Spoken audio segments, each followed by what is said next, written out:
നമസ്കാരം. റഷ്യയുമായി യാതൊരുവിധ തർക്കത്തിനും ഞങ്ങളില്ല എന്ന് പ്രഖ്യാപിച്ച് രംഗത്ത് വന്നിരിക്കുകയാണ് ബ്രിക്സ് രാജ്യങ്ങൾ. ട്രംപിന്റെയോ റൂട്ടോയുടെയോ തീരുമാനങ്ങൾ കേട്ടുകൊണ്ട് തങ്ങളുമായി സൗഹാർദ്ദ നിലപാട് സ്വീകരിക്കുകയും ഇളവ് നൽകിയും മറ്റും വാണിജ്യങ്ങളിൽ ഏർപ്പെട്ടിരിക്കുകയും ചെയ്യുന്ന റഷ്യയോട് തർക്കിക്കാനും വാണിജ്യ ബന്ധങ്ങൾ അവസാനിപ്പിക്കാനും ഇന്ത്യ ഉൾപ്പെടെയുള്ള രാജ്യങ്ങൾ തയ്യാറല്ല എന്ന കടുത്ത തീരുമാനങ്ങളാണ് ഇപ്പോൾ പുറത്തുവരുന്നത്. മോദിയാണ് ഈ സംയുക്ത തീരുമാനത്തിന് ചുക്കാൻ പിടിക്കുന്നതെന്ന സ്ഥിരീകരിക്കാത്ത റിപ്പോർട്ടുകളുമുണ്ട്. ഇന്ത്യക്ക് വളരെ കുറഞ്ഞ വിലയ്ക്ക് ക്രൂഡ് ഓയിൽ നൽകുകയും വാണിജ്യ ബന്ധങ്ങൾ ശക്തിപ്പെടുത്തിക്കൊണ്ട് ഇന്ത്യൻ സമ്പദ് വ്യവസ്ഥയിൽ വലിയ മുന്നേറ്റങ്ങൾ നടത്താൻ സഹായിക്കുകയും ചെയ്ത റഷ്യയെ അങ്ങനെ ഉപേക്ഷിക്കാൻ, അതും വാക്കിനും പ്രവർത്തിക്കും സ്ഥിരതയില്ലാത്ത ട്രംപിനെ വിശ്വസിച്ചിട്ട് ഇന്ത്യ തയ്യാറല്ല എന്ന നിലപാട് തന്നെയാണ് മോദി സ്വീകരിക്കുന്നത്.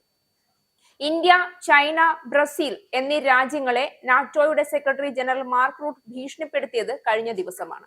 റഷ്യൻ പ്രസിഡന്റ് വ്ളാദിമിർ പുടിനെ ഉടൻ ഫോണിൽ വിളിച്ച് യുക്രൈനുമായുള്ള യുദ്ധം നിർത്താൻ ആവശ്യപ്പെടണം, സമാധാനത്തിന് സമ്മതിപ്പിക്കണം, അതല്ലാതെ റഷ്യയുമായി വ്യാപാരം തുടർന്നാൽ 100% ദ്വിതീയ ഉപരോധം അടിച്ചേൽപ്പിക്കുമെന്നായിരുന്നു ഭീഷണി. പക്ഷേ ഭീഷണി ഇന്ത്യയെ ഏഷ്യതായി തോന്നുന്നില്ല. പെട്രോളിയം മന്ത്രി ഹർദീപ് സിംഗ് പുരി ഇക്കാര്യത്തിൽ രാജ്യത്തിന് സമ്മർദ്ദമൊന്നും അനുഭവപ്പെടുന്നില്ല എന്ന് കഴിഞ്ഞ ദിവസം വ്യക്തമാക്കിയിരുന്നു. റഷ്യയിൽ നിന്നും എണ്ണ വാങ്ങുന്നത് യുക്തിസഹമായ സാമ്പത്തിക തീരുമാനമാണ്, രാഷ്ട്രീയ നിലപാടല്ല. ഇന്ത്യ എണ്ണ വാങ്ങുന്നത് ദേശീയ താല്പര്യവും ഉപഭോക്താക്കളുടെ ആവശ്യകതയും പരിഗണിച്ചാണ് എന്നാണ് അദ്ദേഹം വ്യക്തമാക്കിയത്. അത് അങ്ങനെ തന്നെ തുടരുമെന്നും പുരി തുടർന്നടിച്ചു. ആഴ്ചകൾക്ക് മുൻപ് റഷ്യയുമായി വ്യാപാരം നടത്തുന്ന രാജ്യങ്ങൾക്ക് 500% തീരുവ നിർദ്ദേശിക്കുന്ന ഒരു ബില്ല് സെനറ്റർ ലിൻസെ ഗ്രഹം അവതരിപ്പിച്ചത് വിവാദമായിരുന്നു. റഷ്യൻ പ്രസിഡന്റ് പുടിൻ 50 ദിവസത്തിനകം സമാധാന കരാറിന് സമ്മതിച്ചില്ല എങ്കിൽ റഷ്യൻ ഉൽപ്പന്നങ്ങൾ വാങ്ങുന്നവർക്ക് 100% അധിക തീരുവ ചുമത്തുമെന്നാണ് അമേരിക്കൻ പ്രസിഡന്റ് ഡൊണാൾഡ് ട്രംപ് ഭീഷണിപ്പെടുത്തിയത്. ദിവസങ്ങൾക്ക് മുൻപും ഇതേ ഭീഷണി തന്നെ ട്രംപ് നടത്തിയിരുന്നു. അധികാരത്തിലേറിയാൽ ദിവസങ്ങൾക്കകം യുക്രൈനിൽ യുദ്ധം അവസാനിപ്പിക്കുമെന്ന് വീമ്പിളക്കിയിരുന്ന ട്രംപ് തീരുവ ഭീഷണി കൊണ്ട് കാര്യങ്ങൾ നടത്തിയെടുക്കാമെന്ന് വിചാരിച്ചെങ്കിലും നടന്നില്ല. അനുനയത്തിനും ഭീഷണിക്കും ഒന്നും പുടിൻ വഴങ്ങാതെ വന്നതോടെ അമേരിക്കൻ പ്രസിഡന്റ് എതിരാളിയെ വിരട്ടാൻ രംഗത്തിറക്കിയ ഗുണ്ടയെ പോലെ തോന്നിച്ചു മാർക്ക് റൂട്ട്. അമേരിക്കയുമായി പകരത്തീരുവ സംബന്ധിച്ച തർക്കം കത്തി നിൽക്കുന്ന സമയത്ത് ട്രംപിനെ ഡാഡി എന്ന് വിളിച്ച ട്രംപിന്റെ ആവശ്യപ്രകാരം യൂറോപ്യൻ യൂണിയൻ രാജ്യങ്ങളുടെ പ്രതിരോധ ബജറ്റ് 5% വർദ്ധിപ്പിക്കുന്നതിന് കാർമ്മികത്വം വഹിച്ചയാളാണ് റൂട്ട്. സാധാരണ യൂറോപ്യൻ രാജ്യങ്ങളുടെ പ്രതിരോധ ബജറ്റ് 2% എത്തുന്നത് തന്നെ അപൂർവമായ കാലത്താണ് ഈ കീഴടങ്ങൾ നടന്നത്.